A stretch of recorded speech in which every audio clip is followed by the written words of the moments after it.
Hello दोस्तों, स्वागत है आपका हमारे YouTube channel mission lecture UK 2025 पर। तो दोस्तों, आज की क्लास में हम बात करेंगे सामान्य ज्ञान और सामान्य विज्ञान से संबंधित बहुत ही महत्वपूर्ण क्वेश्चंस पे इसमें चर्चा करने वाले हैं। तो दोस्तों, ये प्रैक्टिस सेट के तौर पर आपके लिए हेल्पफुल होगा, तो बिना स्किप किए पूरी क्लास को जरूर वॉच कीजिएगा।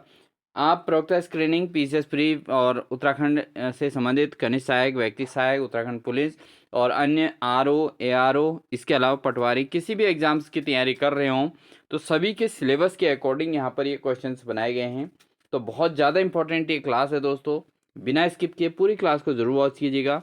और अगर चैनल पर नए हैं तो प्लीज़ चैनल को सब्सक्राइब करके बेल आइकन दबाकर ऑल नोटिफिकेशन ऑन कर लीजिएगा दोस्तों। तो ज़्यादा देरी नहीं करते हुए आज की क्लास को स्टार्ट करते हैं। तो आज की क्लास का हमारा पहला क्वेश्चन है, संयुक्त राष्ट्र संघ के किस घटक के सदस्यों को निषेधाधिकार यानी कि वीटो प्राप्त है? तो दोस्तों, जो संयुक्त राष्ट्र संघ के जो सदस्य हैं उनको वीटो अधिकार किस घटक के सदस्यों को है? तो वह है दोस्तों सुरक्षा परिषद। तो सुरक्षा परिषद के अंतर्गत दोस्तों 5 स्थायी सदस्य देश जैसे चीन है, फ्रांस है, अमेरिका है, रूस है, ब्रिटेन है, इनको वीटो का अधिकार प्राप्त है दोस्तों। ठीक है, तो वीटो अधिकार किनको प्राप्त है दोस्तों? जैसे चीन है, चाइना हो गया, फ्रांस हो गया, अमेरिका है, रूस है, ब्रिटेन है, तो इनको वीटो का अधिकार प्राप्त है। यदि सुरक्षा परिषद का कोई स्थायी सदस्य किसी निर्णय से सहमत नहीं है तो क्या कर सकता है? वो वहाँ पर नकारात्मक मतदान करके वीटो के अधिकार का उपयोग कर सकता है। ठीक है, तो सुरक्षा परिषद के अंतर्गत ही ये अधिकार प्राप्त है दोस्तों। तो इस प्रकार से हमारा इस क्वेश्चन का आंसर आता है सुरक्षा परिषद। बढ़ते हैं दोस्तों अगले प्रश्न में। अगला प्रश्न है हमारा, प्रकाश वर्ष किसकी इकाई है? तो प्रकाश वर्ष किसका मात्रक है दोस्तों?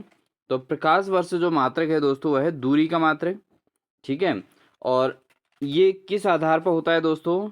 जो प्रकाश द्वारा जो डिस्टेंस कवर की जाती है वो 3 × 10⁸ ठीक है, मीटर प्रति सेकंड।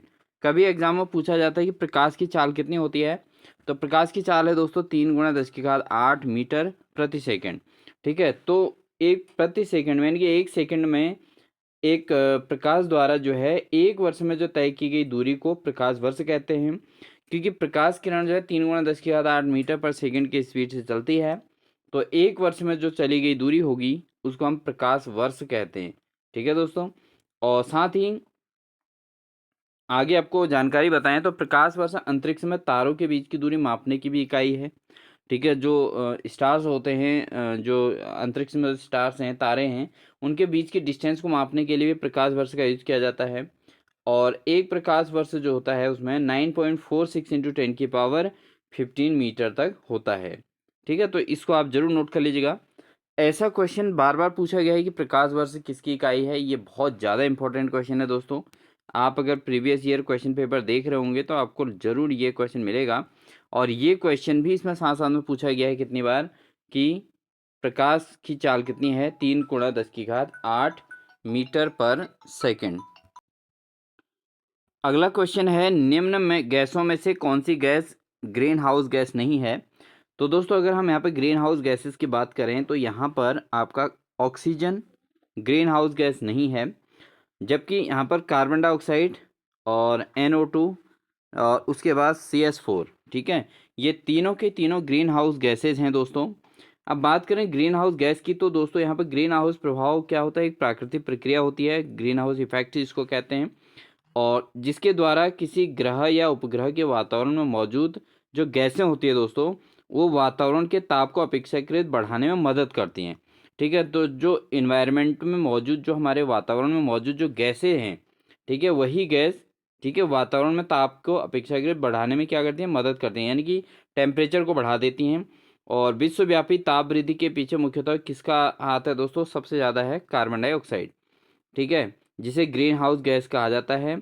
और मुख्यतः ग्रीन हाउस जो गैसें हैं दोस्तों उसमें एक तो आता है CO2 कार्बन डाइऑक्साइड, उसके अलावा CS4 है, मीथेन है ये, और उसके बाद NO2 नाइट्रस ऑक्साइड। ठीक है दोस्तों, तो ये आपका NO2 जो है इसमें, ये तीनों जो, इसके अलावा दोस्तों आपका ओजोन है, ठीक है, O3। ठीक है, ये जो ग्रीन हाउस गैसेज इनके अंतर्गत आती हैं। जबकि यहाँ पर O3 दिया है दोस्तों, O3 क्या है? ऑक्सीजन है। क्या है? ऑक्सीजन। तो उम्मीद है आपको ये समझ में आ गया होगा अच्छे से, ग्रीन हाउस गैस का इफेक्ट आपको समझ में आ गया होगा। इसका कारण क्या है कि जो वातावरण में जो मौजूद गैसें होती हैं, ये वातावरण के ताप को अपेक्षाकृत क्या कर देती हैं? बढ़ाते रहती हैं, मतलब टेम्परेचर बढ़ाते रहती हैं। और जब टेम्परेचर बढ़ता रहता है तो दोस्तों उससे क्या होता है? इन गैसों का प्रभाव बहुत ज़्यादा हो जाता है और ये जो है ग्रीन हाउस इफेक्ट उत्पन्न करते हैं, यानी कि ग्रीन हाउस प्रभाव उत्पन्न करती हैं। तो इस प्रकार यहाँ पर जो पूछा गया था वो पूछा गया था कि इनमें से कौन सा ग्रीन हाउस गैस नहीं है, तो वो ऑक्सीजन नहीं है दोस्तों। तो ऑक्सीजन बहुत फायदेमंद गैस है, आपको पता ही है। बाकी ये अन्य सभी जो है ग्रीन हाउस गैसेस के अंतर्गत हैं। और चौथी जो गैस है ग्रीन हाउस गैस है दोस्तों, वह है आपका O3। ठीक है, बढ़ते हैं दोस्तों अगले प्रश्न में। अगला क्वेश्चन है दोस्तों, अंग्रेजों के विरुद्ध खान अब्दुल गफ्फार खान द्वारा प्रारंभ किए गए आंदोलन का क्या नाम था? तो दोस्तों जो अंग्रेजों के विरुद्ध जो अब्दुल गफ्फार खान के द्वारा जो आंदोलन किया गया था, उस आंदोलन का नाम था लाल कुर्ती। क्या था दोस्तों? लाल कुर्ती के नाम से जो है ये आंदोलन प्रारंभ किया गया था। अब बात करें दोस्तों, जो खान अब्दुल गफ्फार खान थे, ये 6 फरवरी 1890 को इनका ईस्वी के पेशावर तत्कालीन ब्रिटिश भारत में इनका जो है जन्म हुआ था। और इन्होंने भारत के स्वतंत्रता संग्राम में भाग लिया और अपने कार्य और निष्ठा के कारण जो है सरहदी गांधी जो है, इसमें सीमांत गांधी, ठीक है, और जो है बादशाह खान के नाम से पुकारे जाते थे। क्योंकि दोस्तों इन्होंने जो उस समय भारत की स्वतंत्रता संग्राम था उसमें बहुत मेहनत की थी। ठीक है, उसमें पूरा अंग्रेजों के विरुद्ध जो है इन्होंने खुदाई खिदमतगार जो है ईश्वर के सेवक की स्थापना की और जो है इसके आधार पर इनको लाल कुर्ती आंदोलन का इन्होंने आह्वान किया था। ठीक है दोस्तों, तो अब्दुल गफ्फार खान ने कौन से आंदोलन की शुरुआत की थी दोस्तों? वो की थी लाल कुर्ती नामक आंदोलन की शुरुआत की थी। तो एक बहुत अच्छे पैट्रियट हैं, देशभक्त रहे हैं। ठीक है दोस्तों, बढ़ते हैं अगले प्रश्न में। अगला प्रश्न है दोस्तों, रडार का प्रयोग मुख्यतः किस रूप में किया जाता है? तो रडार का उपयोग मुख्यतः किस रूप में किया जाता है? तो इसके जो ऑप्शन हैं वह हैं प्रकाश तरंगों द्वारा वस्तु का पता लगाने में, ध्वनि तरंगों को परावर्तित करके वस्तु का पता लगाने में, रेडियो तरंगों द्वारा वस्तुओं के उपस्थिति और स्थिति का को ज्ञात कराने के लिए। तो दोस्तों जो रडार का यूज है वो यूज होता है किसमें? रेडियो तरंगों के लिए। ठीक है, रेडियो तरंगों द्वारा किसी वस्तु का पता लगाना और उसकी दूरी ज्ञात करना, ये काम जो है रडार से किया जाता है। इसके लिए जो रेडियो तरंगें प्रयोग में लाई जाती हैं दोस्तों, वो ये बहुत कम वेवलेंथ वाली होती है, बहुत कम तरंग दैर्घ्य वाली होती हैं ये रेडियो तरंगें। ठीक है, जो रडार सिस्टम के अंतर्गत काम आती हैं। और इनकी कम तरंग दैर्घ्य वाली रेडियो तरंगें माइक्रोवेव कही जाती हैं इनको। ठीक है, तो इनको माइक्रोवेव्स भी कहते हैं। ठीक है, रेडियो तरंगों को माइक्रोवेव्स भी कहा जाता है। माइक्रोवेव्स मतलब वैसे तो रेडियो वेव्स कहलाती हैं दोस्तों, लेकिन इनकी बहुत जो है इनकी वेवलेंथ कम है, कम तरंग दैर्घ्य के कारण इनको माइक्रोवेव भी कहा जा सकता है। और ये रेडार सिस्टम के अंतर्गत जो भी सूचनाएं आदान प्रदान होती है दोस्तों, वो इसी के अंतर्गत आती हैं। जैसे आपका मोबाइल है, मोबाइल का यूज़ भी रेडियो वेव्स के अंतर्गत होता है दोस्तों। ठीक है, तो आप समझ ही सकते हैं रेडार सिस्टम इसमें वर्क करता है। तो ये सारी चीज़ इसके अंतर्गत आती हैं दोस्तों। ठीक है, बढ़ते हैं अगले प्रश्न में। अगला प्रश्न है दोस्तों, रिजर्व बैंक व अन्य बैंकों में मौलिक अंतर है कि रिजर्व बैंक।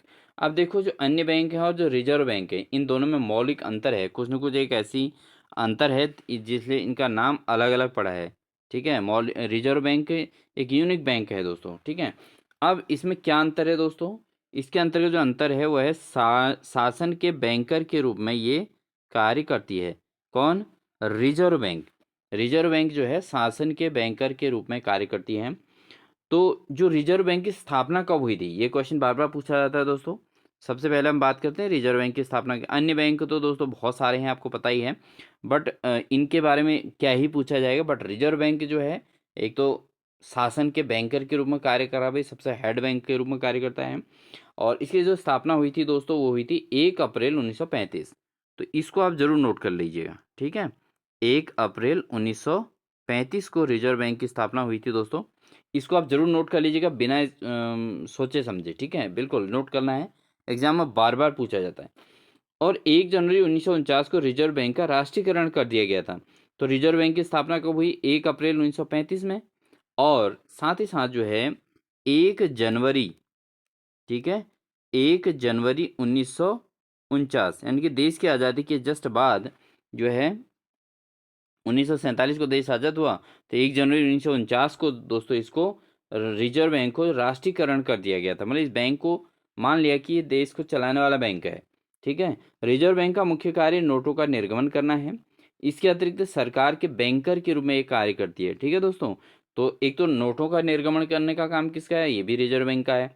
इसके अलावा सरकार के बैंकर के रूप में कार्य करने का काम भी इसी का है। बैंकों के बैंक के रूप में इसको माना जाता है। ठीक है ना, तो अब मैंने आपको बताया ना कि रिजर्व बैंक और अन्य बैंकों में क्या अंतर है, इसीलिए मैं कह रहा हूँ कि रिजर्व, अन्य बैंक तो बहुत सारे हो सकते हैं, बट रिजर्व बैंक दोस्तों ये क्या है, अन्य बैंकों का भी बैंक है। ठीक है, तो इसलिए रिजर्व बैंक इसलिए ज़्यादा इंपॉर्टेंट है। शासन के बैंकर के रूप में कार्य करता है। 1 अप्रैल 1935 में इसका जो है स्टार्टिंग हुई थी। और उसके अलावा 1 जनवरी, ठीक है दोस्तों, 1 जनवरी 1949, 1949 इसको राष्ट्रीयकरण कर दिया गया था। ठीक है, और इसका काम क्या है, बैंकों के बैंक के रूप में काम करता है। साख नियंत्रण करने का काम भी रिजर्व बैंक का है। ठीक है, जो साख होती है उस साख को नियंत्रित करने का काम भी इसका है। मतलब रुपये डॉलर की जो साख है इनको नियंत्रित करने का काम है। विदेशी विनिमय पर नियंत्रण करना इसका कार्य है। तो रिजर्व बैंक जो है पूरे देश को चलाने वाला शासन व्यवस्था के रूप में, तो शासन के बैंकर के रूप में रिजर्व बैंक यहाँ पर कार्य करती है। तो दोस्तों इसके अंदर हम बहुत इंपॉर्टेंट टॉपिक्स पर चर्चा कर रहे हैं, बिना स्किप के पूरे क्लास को वॉच करेंगे दोस्तों। ठीक है, और आपसे रिक्वेस्ट है, अगर वीडियो अच्छी लग रही हो तो प्लीज़ लाइक जरूर कर दें, और साथ ही नए हैं चैनल पर तो सब्सक्राइब भी जरूर कर दीजिएगा। ठीक है दोस्तों, बढ़ते हैं अगले प्रश्न में।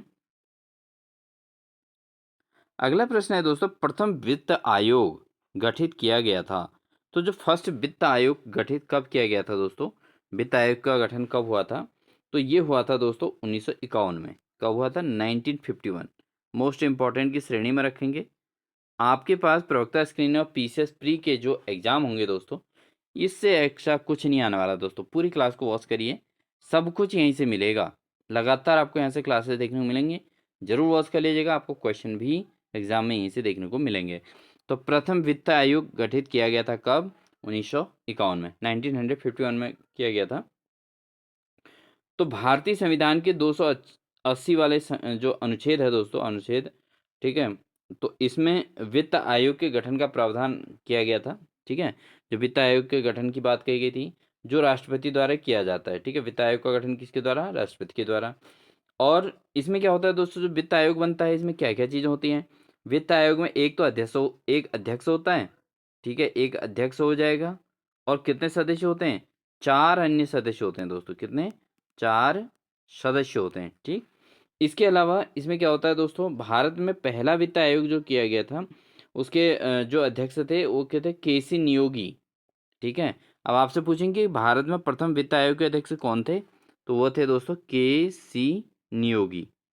के सी नियोगी दोस्तों, ये दोस्तों क्या थे, प्रथम वित्त आयोग के अध्यक्ष रहे। और इसमें जो है 1951 में सबसे पहला आपका जो है ये 1951 में, ठीक है, उसमें जो अध्यक्ष बनाया गया वो के सी नियोगी जी को बनाया गया। और इनके अध्यक्षता में ये 1951 में वित्त आयोग गठित कर दिया गया। और जिसकी अवधि कहाँ से कहाँ तक थी दोस्तों, ये थी 1952 से लेके 1957 तक। तो 5 साल तक की इसकी अवधि रखी गई थी प्रथम वित्त आयोग की। तो वित्त आयोग का गठन किया गया था 1951 में। और प्रथम वित्त आयोग के अध्यक्ष कौन थे, वो थे के सी नियोगी।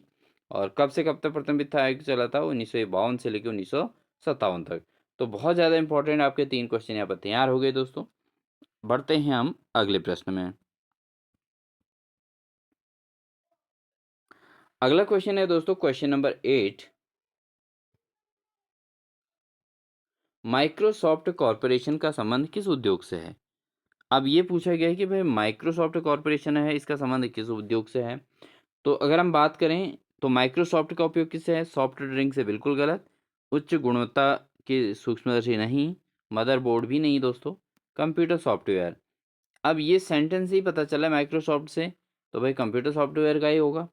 अब बात करते हैं कि ये जो कंप्यूटर माइक्रोसॉफ्ट कॉरपोरेशन जो है किसने स्थापित किया था, तो ये क्या था दोस्तों, अमेरिका के बिल गेट्स द्वारा। ठीक है, तो इनके द्वारा कंप्यूटर सॉफ्टवेयर कंपनी है जो माइक्रोसॉफ्ट कॉरपोरेशन है, ये किनके द्वारा स्थापित की गई?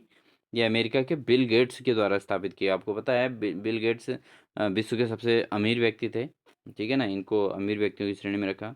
और ये जो है कंप्यूटर सॉफ्टवेयर इन्होंने कॉरपोरेशन, इन्होंने कंपनी स्थापित की थी। और इस कंपनी के सॉफ्टवेयर का कंप्यूटर का परिचालन किया जाता है। और इसके सबसे प्रसिद्ध सॉफ्टवेयर उत्पाद जो हैं ऑपरेटिंग सिस्टम है, माइक्रोसॉफ्ट ऑफिस है, ठीक है, ऑपरेटिंग सिस्टम, ठीक है, ऑपरेटिंग सिस्टम है दोस्तों।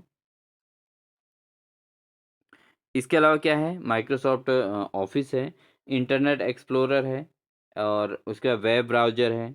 ये सब माइक्रोसॉफ्ट विंडोज़ के जो हैं कॉरपोरेशन, माइक्रोसॉफ्ट कॉरपोरेशन के ही विंडोज़ हैं, ठीक है दोस्तों।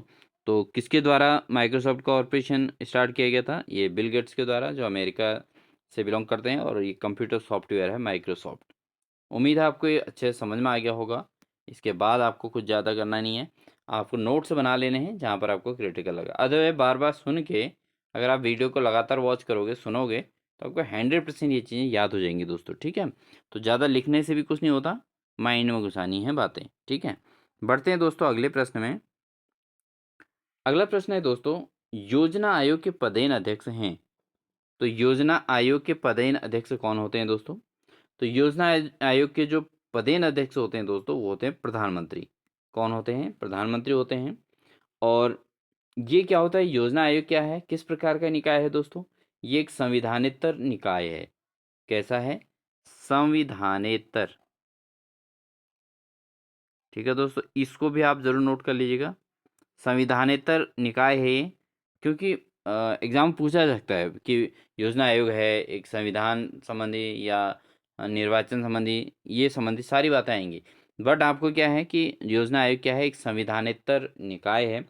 इसका गठन एक परामर्शदात्री संस्था के रूप में सरकार के एक प्लेग द्वारा किया जाता है, ठीक है।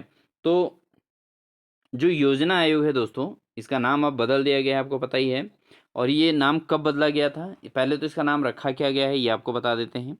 योजना आयोग का नाम अब बदल के रखा गया है दोस्तों नीति आयोग। क्या रखा गया है? नीति आयोग हो गया योजना आयोग का नाम। योजना आयोग के अध्यक्ष कौन होते हैं? प्रधानमंत्री होते हैं। और नीति आयोग के अध्यक्ष कौन होंगे? वो भी प्रधानमंत्री होंगे, ठीक है।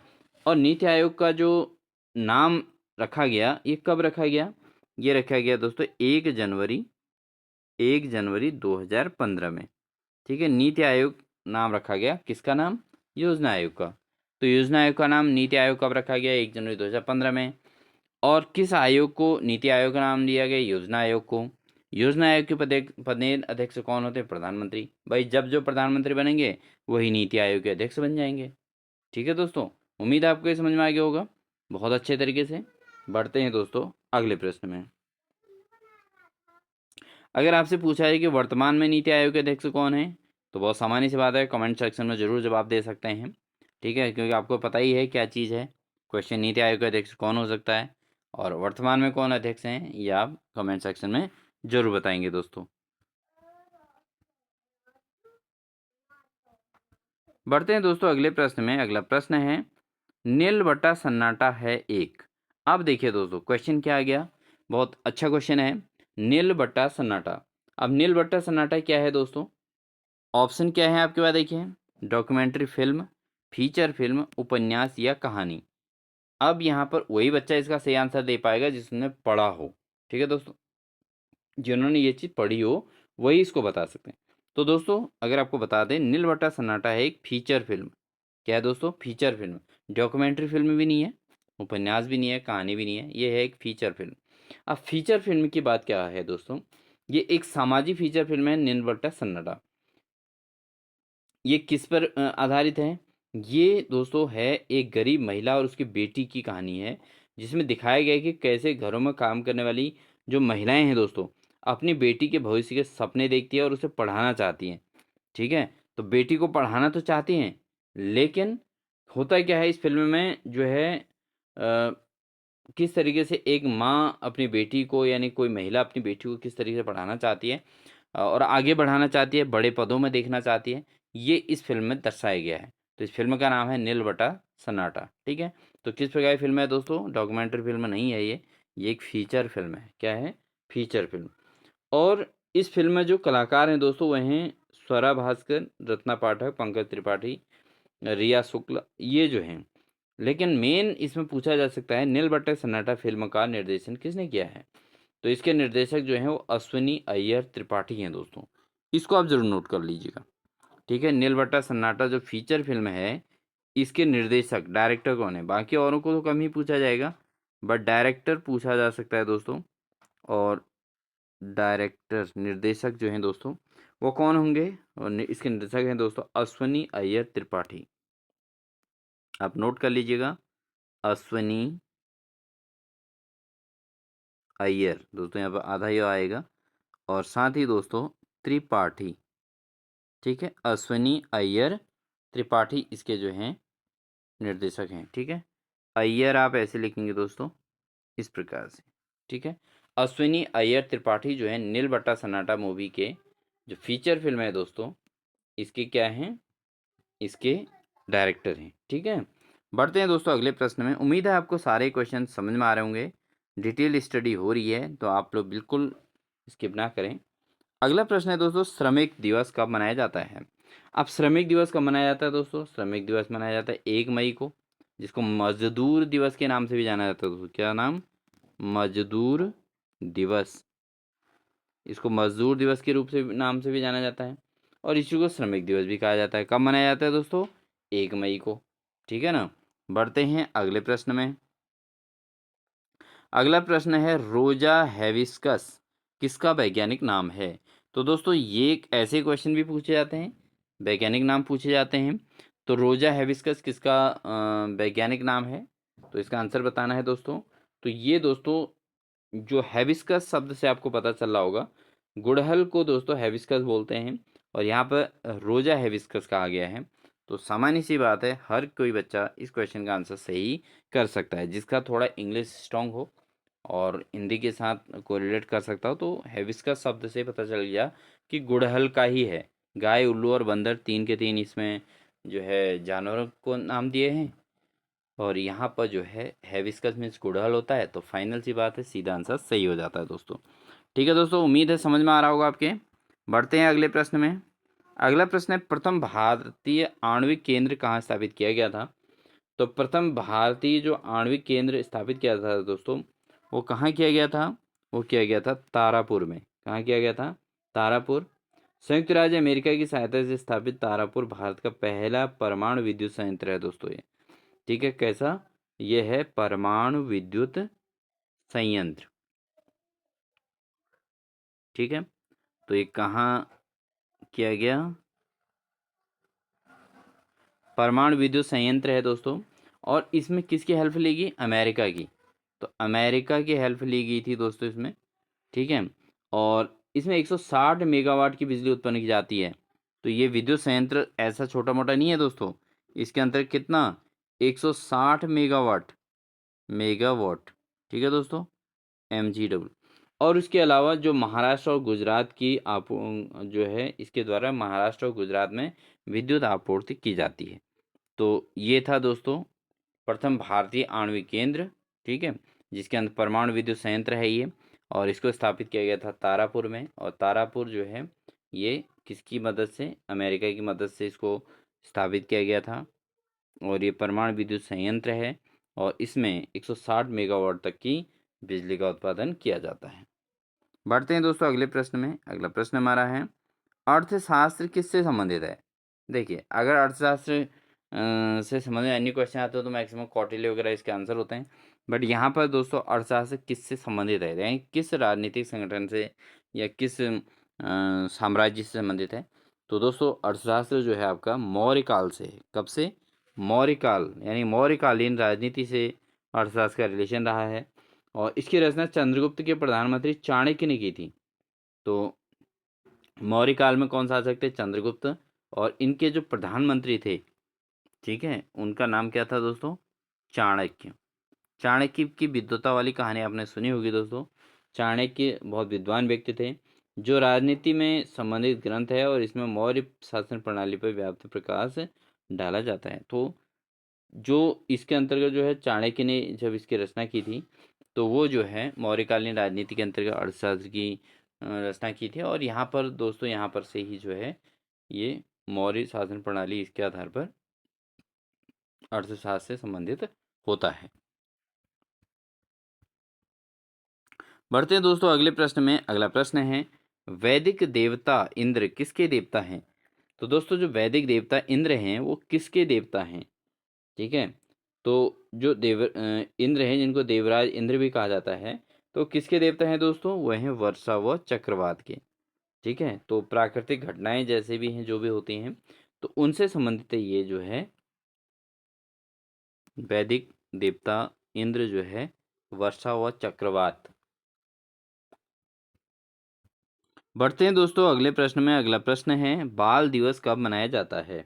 तो बाल दिवस कब मनाया जाता है दोस्तों? ये मनाया जाता है 14 नवंबर को। 14 नवंबर को बाल दिवस मनाया जाता है। अब ये किसके याद में मनाया जाता है दोस्तों? भारत के प्रथम प्रधानमंत्री पंडित जवाहरलाल नेहरू जी का जन्म दिवस उस दिन होता है। ठीक है, तो भारत के प्रथम प्रधानमंत्री जो रहे हैं पंडित जवाहरलाल नेहरू। ठीक है, बहुत सबको याद होगा क्योंकि स्कूलों में ये सेलिब्रेट किया जाता है। तो जवाहरलाल नेहरू जी के जो है इसमें जन्म पे मनाया जाता है और उनके बाल प्रेम को देखते हुए उनके जन्म दिन को ही बाल दिवस के रूप में सेलिब्रेट किया जाता है। तो 14 नवंबर को जो है बाल दिवस मनाया जाता है। ठीक है, बढ़ते हैं दोस्तों अगले प्रश्न में। अगला प्रश्न है, विक्रम संवत प्रारंभ हुआ। अब विक्रम संवत कब प्रारंभ हुआ दोस्तों? तो विक्रम संवत कब प्रारंभ हुआ था? ये हुआ था दोस्तों 57 ईसा पूर्व। ठीक है, तो 57 ईसा पूर्व जो था दोस्तों, ये दोस्तों विक्रम संवत यहीं से प्रारंभ हुआ है।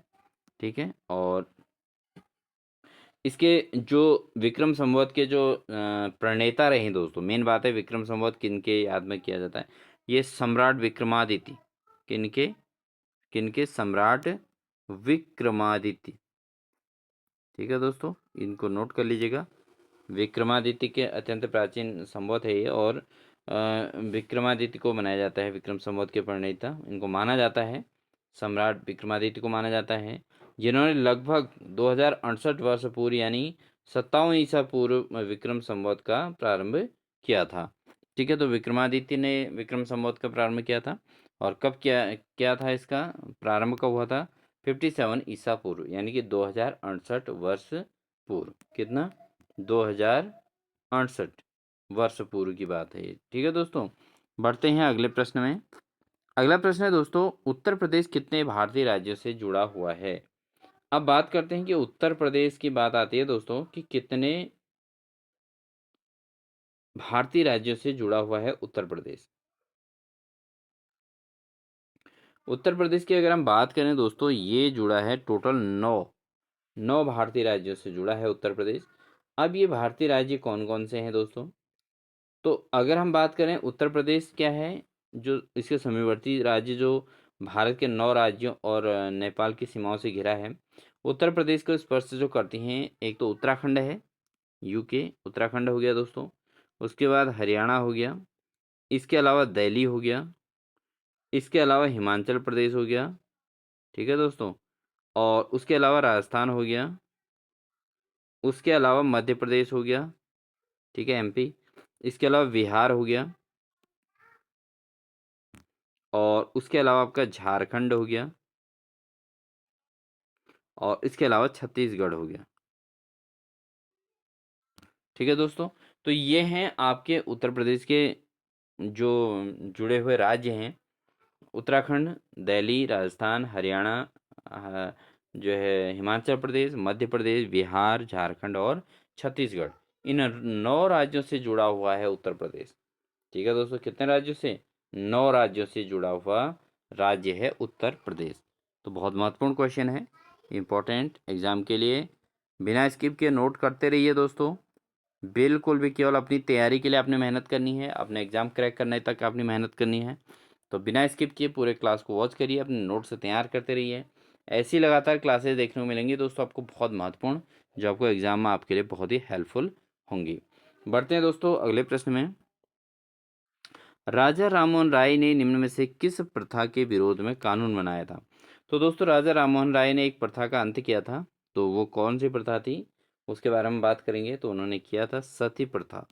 सती प्रथा का अंत करने में राजा राममोहन राय का बहुत बड़ा योगदान रहा है दोस्तों, क्योंकि उस टाइम पे क्या होती थी, अगर किसी जो है महिला का पति जो है अगर एक्सपायर हो जाते थे, तो उन्हें क्या करना पड़ता था, उनको सती होना पड़ता था। यानी कि जो उसमें उनको भी जला दिया जाता था, ठीक है, साथ-साथ में। तो महिला को जो है जीते जी मरना पड़ता था, ठीक है। तो सती प्रथा थी, बहुत गंदी प्रथा थी दोस्तों। इमेजिन करके ही यहाँ पर बड़ा दुःख हो रहा है, ठीक है। तो राजा राममोहन राय ने इस प्रथा का विरोध किया और उन्होंने कानून बनाया इसके लिए, और इस प्रथा का अंत किया। तो बहुत बेहतरीन, बहुत ही अच्छा काम किया है राजा राममोहन राय जी ने। तो राजा राममोहन राय ने सती प्रथा, मूर्ति पूजा आदि का विरोध किया था, और इन्हीं के सहयोग से बेंटिंग ने 1829 में सती प्रथा को समाप्त कर दिया था। तो कब ये समाप्त हुआ था? 1829 में, 1829 में जो है सती प्रथा का अंत हो गया था। और विलियम बेंटिंग ने इसका जो है घोषणा की थी, अंत करने की बात की थी। अधिनियम की धारा 17 के अनुसार सती प्रथा को जो है सदोष मानव वध घोषित किया गया, और 1830 में यह कानून पूरे भारत में लागू कर दिया गया, ठीक है। तो 1829 में तो इसका अंत किया, लेकिन 1830 में जो है पूरे भारत में ये लागू हो गया था दोस्तों। और ये मान लिया गया कि अगर किसी सती प्रथा को सदोष मानव वध मान लिया गया, क्योंकि मैंने आपको बताया कि जब पति एक्सपायर हो जाते थे उस टाइम पे, तो पत्नी को भी सती होना पड़ता था। और सती का मतलब क्या है कि जो उनके लिए जो पति के लिए जो एक्सपायर हो जाते थे, उनके लिए जो बनाया जाता था, उनको जलाने की व्यवस्था जो की जाती थी, उसी के साथ जो है पत्नी को भी उसी में जीते जी जला दिया जाता था। तो सोचिए दोस्तों कितना क्रिटिकल उसमें सिचुएशन रहती होगी। तो ये बहुत बड़ा काम है राजा राममोहन राय जी के द्वारा। और सती प्रथा का अंत कब हुआ दोस्तों? ये हुआ था 1830 में। इसको पूरे भारत में कानून के रूप में लागू कर दिया था, और 1829 में जो है इसको उस समय विलियम बेंटिंग ने इसको जो है समाप्त करने की घोषणा की थी। और राजा राममोहन राय ने सती प्रथा का सबसे पहले विरोध किया था, और मूर्ति पूजा का भी इन्होंने विरोध किया था दोस्तों। बढ़ते हैं दोस्तों अगले प्रश्न में। अगला क्वेश्चन हमारा 21 है, बहमनी राज्य का संस्थापक कौन था? तो दोस्तों जो बहमनी राज्य है उसका संस्थापक कौन था? तो वो था आपका हसन गंगू। ये आया है दोस्तों, बहुत इंपॉर्टेंट क्वेश्चन है। हसन गंगू किस राज्य का संस्थापक था, ये पूछा गया है प्रीवियस क्वेश्चन पेपर में, आप देखना। तो इसका आंसर है बहमनी। तो वहाँ क्वेश्चन उल्टा पूछा गया है और यहाँ पे इस तरीके से पूछा गया है। तो बहमनी राज्य का संस्थापक कौन था? वो था हसन गंगू, ठीक है। तो मोहम्मद बिन तुगलक के शासनकाल में दोस्तों 1347 में जब मोहम्मद बिन तुगलक का शासनकाल चल रहा था, तो उसमें हसन गंगू ने बहमनी राज्य की स्थापना की और अपनी राजधानी गुलबर्ग को बनाया, ठीक है। एक नए राज्य की स्थापना की हसन गंगू ने, और बहमनी नाम रखा, और उसके अलावा जो है इसकी राजधानी गुलबर्गा को बना दिया। उसने अबुल मुजफ्फर अलाउद्दीन बहमन शाह की उपाधि धारण की थी, ठीक है दोस्तों। बढ़ते हैं दोस्तों अगले प्रश्न में। अगला प्रश्न है, लोकसभा की सदस्यता के लिए न्यूनतम आयु सीमा क्या है? दोस्तों अगर लोकसभा की सदस्यता लेनी है तो न्यूनतम आयु सीमा कितनी होनी चाहिए? तो दोस्तों इसका जो सही आंसर है वो है 25 वर्ष। तो लोकसभा का सदस्य बनने के लिए 25 ईयर का होना जरूरी है, ये इसकी अनिवार्य योग्यता है। और साथ ही साथ इसमें क्या होना चाहिए दोस्तों? उस व्यक्ति को भारत का नागरिक होना चाहिए। क्या होना चाहिए? भारत का नागरिक होना चाहिए, ठीक है। भारत का नागरिक उसको होना चाहिए, और उसकी आयु 25 वर्ष हो और इससे अधिक ना हो। और तीसरी बात, वह पागल हो, दिवालिया ना हो, ठीक है। तो लोकसभा की सदस्यता के लिए कितने उम्र निर्धारित है दोस्तों? न्यूनतम आयु 25 वर्ष, अधिक तो हो सकती है आगे कितनी भी, बट जो उसको जो है न्यूनतम 25 वर्ष का होना अनिवार्य है। ऐसा नहीं कि 22 साल का व्यक्ति है और उसको लोकसभा का सदस्य बना दो, ऐसा पॉसिबल नहीं है दोस्तों, ठीक है। बढ़ते हैं अगले प्रश्न में। अगला प्रश्न है दोस्तों, हाइग्रोमीटर यंत्र से क्या मापा जाता है? तो हाइग्रोमीटर जो यंत्र है दोस्तों, उससे क्या मापा जाता है? तो हाइग्रोमीटर से मापा जाता है दोस्तों आर्द्रता। आर्द्रता होती है दोस्तों, तो इसको मापने का यंत्र है हाइग्रोमीटर। और इसके अलावा जो है आपका हाइग्रोमीटर जो यंत्र है, इसके वायुमंडल में जो व्याप्त आर्द्रता होती है उसको मापा जाता है। इसके अलावा जो बैरोमीटर होता है दोस्तों, वो वायुमंडलीय दाब को मापने करने का, इसके लिए कौन यूज होगा? बैरोमीटर होगा, ठीक है। टेम्परेचर मापने के लिए थर्मामीटर यूज होता है, आपको पता ही है दोस्तों, ठीक है। इसके अलावा जो अ, जो होता है दोस्तों आपका रेन गेज। ठीक है, ये वर्षा को मापने का यंत्र है। किसको? वर्षा को मापने के लिए कौन यूज होता है? रेन गेज का यूज होता है दोस्तों। बढ़ते हैं अगले प्रश्न। तो हाइग्रोमीटर जो यंत्र है किसको मापता है दोस्तों? मापता है आर्द्रता को। ठीक है, बढ़ते हैं अगले प्रश्न में। अगला प्रश्न है, निम्न में से कौन सरोद से संबंधित है? तो दोस्तों इनमें से सरोद वादक कौन थे? ऑप्शन है अमजद अली खान, रविशंकर, शिव कुमार शर्मा या अल्लाह रखा। ठीक है, तो इनमें से सरोद कौन बजाते थे ये बताना है। तो दोस्तों इसका जो सही आंसर है वो है अमजद अली खान। अमजद अली खान। तो अमजद अली खान दोस्तों सरोद वादन से संबंधित हैं, और रविशंकर सितार वादक बजाते थे, ये तो सितार वादक हैं। और उसके अलावा जो शिव कुमार शर्मा है ये हैं क्या बजाते थे? ये बजाते थे संतूर। क्या बजाते थे? रविशंकर क्या बजाते थे? ये बजाते थे सितार। ठीक है, और शिव कुमार शर्मा ये संतूर बजाते थे। अमजद अली खान सरोद बजाते थे। इसके अलावा दोस्तों जो अल्लाह खां है ये क्या बजाते थे? ये है तबला वादक। ये क्या है? तबला वादक। उम्मीद है आपको ये सब समझ में आ गया होगा। इनमें से एक क्वेश्चन जरूर पूछा जाएगा दोस्तों। तो अगर बात आएगी सरोद वादक की तो अमजद अली खान, सितार वादक में आएगा तो रविशंकर, संतूर वादक में आएगा तो दोस्तों शिव कुमार शर्मा, और अगर तबला वादक में आएगा तो अल्लाह रखा या अल्लाह खां। ठीक है दोस्तों, उम्मीद है आपको ये भी समझ में आ गया होगा। बढ़ते हैं दोस्तों अगले प्रश्न में। अगला प्रश्न है, महात्मा गांधी किस वर्ष कांग्रेस के अध्यक्ष बने? तो दोस्तों महात्मा गांधी कांग्रेस के अध्यक्ष बने थे, वो कब बने थे? ये बने थे दोस्तों 1924 में। 1924 में दोस्तों महात्मा गांधी जो है कांग्रेस के बेलगांव अधिवेशन में इनको अध्यक्ष बनाया गया था, और ये सिर्फ एक ही बार वर्ष 1924 में केवल एक ही बार ये जो है बेलगांव अधिवेशन के अंतर्गत इसके अध्यक्ष बने थे, कांग्रेस के अध्यक्ष बने थे। बाकी इन्होंने जो है पूरे देश में बिना कोई पद लिए ही इन्होंने जो है पूरे अंग्रेज़ों को भगाने में अपना पूरा योगदान दिया था। ठीक है, ब्रिटिश शासन को वापस करने में इन्होंने जो है पूरा अपनी जी जान लगा दिया था। ठीक है दोस्तों, और भारत की स्वतंत्रता का क्रेडिट महात्मा गांधी को इसीलिए जाता है। बढ़ते हैं दोस्तों अगले प्रश्न में। अगला प्रश्न है, 1930 के भारतीय स्वतंत्रता आंदोलन का संबंध किससे है? तो 1930 में जो भारतीय स्वतंत्रता आंदोलन का हुआ था उसका संबंध किससे है? वह है दोस्तों डांडी मार्च।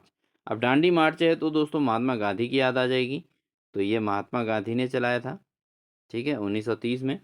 और अपने 79 समर्थकों के साथ साबरमती आश्रम में दांडी तक की 200 मील की पद यात्रा इन्होंने शुरू की थी गांधी जी ने। कितने मील की दोस्तों? 200 मील की पद यात्रा शुरू की थी, पैदल चले थे। और समर्थक कितने थे दोस्तों? केवल 79 समर्थकों के साथ। ठीक है, हालांकि ऐसा कहीं पूछा नहीं जाएगा, बट नॉलेज आपको होनी चाहिए दोस्तों। ठीक है, उसके अलावा गांधी जी जो है 24 दिन में पूरी हुई थी ये यात्रा।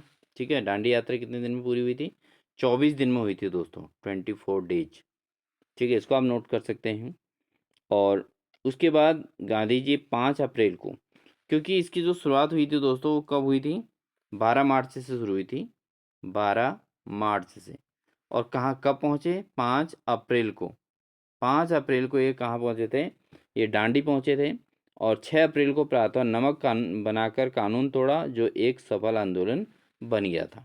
ठीक है, तो इस तरीके से जो है दोस्तों ये 5-6 अप्रैल को जो है 1930 में महात्मा गांधी ने दांडी यात्रा की शुरुआत करी थी, और 12 मार्च से स्टार्ट की थी, 5 अप्रैल को समाप्त किया था, और 6 अप्रैल को उन्होंने जो है प्रातः नमक बनाकर कानून तोड़ा और एक सफल आंदोलन प्राप्त किया। ठीक है दोस्तों, बढ़ते हैं दोस्तों अगले प्रश्न में। अगला प्रश्न है, भारतीय इतिहास में बाजार नियंत्रण नीति के लिए कौन प्रसिद्ध है?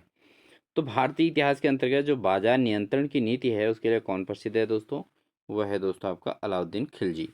तो अलाउद्दीन खिलजी दोस्तों, बाजार नियंत्रण नीति अलाउद्दीन के आर्थिक सुधार का ही एक भाग है, जिसमें दैनिक प्रयोग की वस्तुओं का मूल्य निर्धारित सरकार द्वारा किया गया था। ठीक है, तो जो डेली यूज वाले जो डेली नीडेड सामान था दोस्तों, ठीक है, डेली नीडेड जो सामान था उसके लिए जो है इन्होंने क्या किया? अलाउद्दीन खिलजी ने क्या किया? उन्होंने वस्तुओं का मूल्य निर्धारण अपने अंदर रख दिया। ठीक है, तो मूल्य डिसाइडेड करने का जो है अलाउद्दीन खिलजी ने बाजार नियंत्रण के लिए भारतीय इतिहास में अपना नीति एक बनाई थी। और इसका प्रधान जो होता था वो दीवान इस रियासत होता था। ठीक है, दीवान रियासत कहते थे। तो अगर क्वेश्चन आ जाए भारतीय इतिहास में बाजार नियंत्रण नीति किसके के लिए कौन प्रसिद्ध है, वह है अलाउद्दीन खिलजी। बढ़ते हैं अगले प्रश्न में। अगला प्रश्न है दोस्तों, हुमायूं नामा के लेखक कौन थे। अब बात आती है हुमायूं नामा की, बात आती है दोस्तों हुमायूं नामा किसने लिखी थी। तो हुमायूं नामा नामक जो पुस्तक थी दोस्तों, उसके लेखक हैं वह है आपका गुलबदन बेगम। कौन है दोस्तों, हुमायूं नामा पुस्तक की लेखिका कौन है, यह है गुलबदन बेगम ने लिखा है हुमायूं नामा। और ये जो है कौन थी, गुलबदन बेगम कौन थी दोस्तों, ये थी बाबर की बेटी। किसकी बेटी थी, बाबर की बेटी थी गुलबदन बेगम, और इसने हुमायूं नामा लिखा था। और बाबर ने बाबर नामा की रचना की, और अबुल फजल में ने जो है अकबर नामा की रचना की थी। तो बाबर जो थे इन्होंने क्या किया था, बाबर नामा लिखा था। और साथ ही अबुल फजल ने क्या किया, ये अकबर नामा इन्होंने लिखा था। और हुमायूं नामा किसने लिखी थी दोस्तों, हुमायूं नामा के लेखक हैं गुलबदन बेगम, और गुलबदन बेगम जो है बाबर की ही बेटी रही हैं दोस्तों। ठीक है, उम्मीद आपको समझ में आ गया होगा ये प्रश्न भी। बढ़ते हैं क्वेश्चन नंबर 29 में। सौर मंडल का सबसे बड़ा ग्रह कौन सा है। तो सौर मंडल में जो सबसे बड़ा ग्रह है वो कौन सा है दोस्तों, वह है बृहस्पति। ऑप्शन नंबर डी सही होगा। बृहस्पति ग्रह जो है सौर मंडल का सबसे बड़ा ग्रह है। और बात करें बृहस्पति की, तो ये इसके उपग्रहों की संख्या लगभग 79 है। और इससे अपनी दूरी पर चक्कर लगाने में 10 घंटा, कितने घंटे लगते हैं, 10 घंटे अपनी दूरी पर चक्कर लगाने में लगते हैं। और सूर्य की अगर ये परिक्रमा करे तो ये 12 वर्ष का समय लगता है।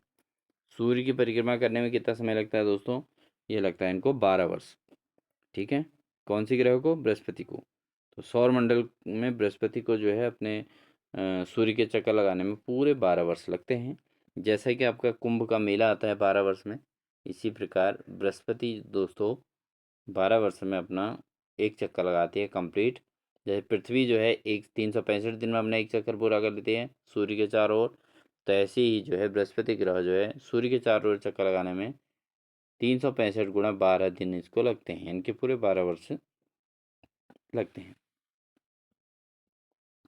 बढ़ते हैं दोस्तों अगले प्रश्न में, और आज की क्लास का हमारा अंतिम क्वेश्चन रहेगा दोस्तों ये, प्रारंभ में अकबर का संरक्षक कौन था। तो प्रारंभ में स्टार्टिंग में अकबर का संरक्षण किसके द्वारा किया गया था दोस्तों, इसको हमें बताना है। तो अगर हम बात करें प्रारंभ में अकबर का संरक्षण किसने किया था, वो किया था बैरम खान ने। किसने किया था, बैरम खान ने जो है दोस्तों अकबर का संरक्षण किया था। अकबर, चूंकि दोस्तों अकबर का जो जन्म हुआ था वो हुआ था 15 अक्टूबर 1942 को। कब हुआ था, 15 अक्टूबर 1942 को अकबर का जन्म हुआ था। और जो है ये इनको अमरकोट के राज बीरवान के महल में हमीदा बानो बेगम के घर में इनका जन्म हुआ था। और अकबर के प्रारंभिक 3 वर्ष चाचा आस्करी के संरक्षण में बीता था। और उसके बाद की जो हो रही वो बैरन खां के संरक्षण में इन्होंने सारी चीज़ें सीखी थी। ठीक है दोस्तों, तो ये थी दोस्तों हमारे आज की क्लास। तो आज की क्लास आपको कैसी लगी कमेंट सेक्शन में ज़रूर बताइएगा। साथ ही वीडियो अच्छी लगी हो तो प्लीज़ लाइक ज़रूर कर दीजिएगा, दोस्तों को शेयर ज़रूर कीजिएगा। और लगातार इसी प्रकार की बेहतरीन क्लास के साथ के लिए आप हमें मोटिवेशन ज़रूर कीजिएगा। चैनल को सब्सक्राइब करके बेल आइकन दबाकर ऑल नोटिफिकेशन ऑन कर लीजिएगा। मिलते हैं आपको एक नेक्स्ट बेहतरीन क्लास के साथ। तब तक के लिए अपना ध्यान रखिएगा। Wish you all the best.